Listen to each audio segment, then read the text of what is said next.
All right, week 18, Steelers versus the Ravens. So, again, this is week 18. Pittsburgh's favored by 3.5. Pittsburgh needs to win this to make the playoffs. Baltimore's already secured the number one position in the AFC. So, Pittsburgh has a lot of motivation play, and Baltimore has none. So, I'm going to take Pittsburgh. Obviously, Baltimore is a better team. And when you look at all the numbers, just assuming nothing, it says that it actually might be a little bit closer game according to the numbers than one might ordinarily think. Baltimore's been playing extremely well lately, uh, and so the model would say that probably between a 3 to 4 point spread.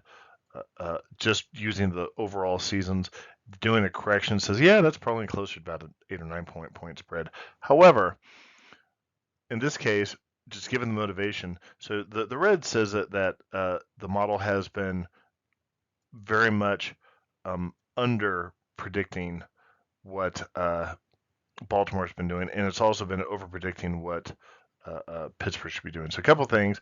Pittsburgh has definitely been playing well the last few weeks. They do still have some quarterback issues, I would point out, but they still have a strong run game and strong um, defense as well. So with that, with using the Bayesian models up here, instead of using the one that I've pre-programmed, I kind of look at it and say, hey, I think team one is probably going to perform better based upon the motivation. And so with that, I think that 4 to 5 point spread, just given a really hungry Pittsburgh team against a Baltimore team that is not focused on this game at all. So let's take a look at the performance slides. So again, you have to take all these numbers with a grain of salt, considering that Baltimore's going to send out their second team, right? A couple of things I would point out is when I look at the Steelers, they've both teams have a strong rushing game. I don't expect to see uh, the number one rushing team out there for Baltimore, and they would be dumb if they were to do that. You're risking too much damage. Their second string quarterback is very good.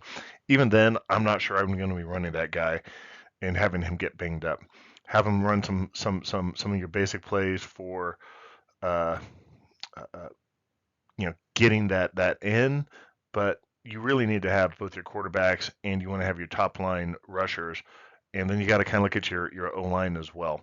So I don't expect that to be as well. I would do expect them to pass a bit more, but meanwhile I expect a Pittsburgh to pound that ball and probably rely a lot more on that rushing game, seeing as how their passing game has been pretty weak. So we come over here to the right. A couple things I would look at. So in the lower right here, if I'm looking at Pittsburgh, they're having a hard time protecting the quarterback. The interceptions, they've certainly been there. You see that with both teams. They're going to have to control that ball, and both of these teams have some of the dropsies with the fumbles, right? And but I will point out that even though Pittsburgh is going to be mostly a running team, they're not going to be very explosive. They are certainly popping off some of the bigger running plays to get those first downs, to get some of the yards downfield.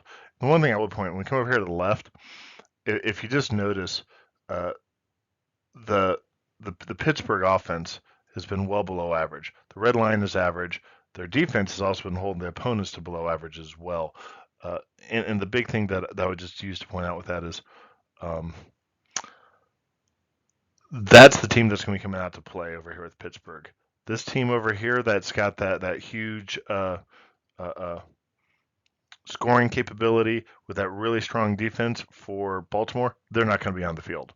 So with that, um, it will not be a fun game to watch, other than to see who does Baltimore have in reserve, and what kind of moxie does Pittsburgh have to come and try and make the playoffs despite an underwhelming season.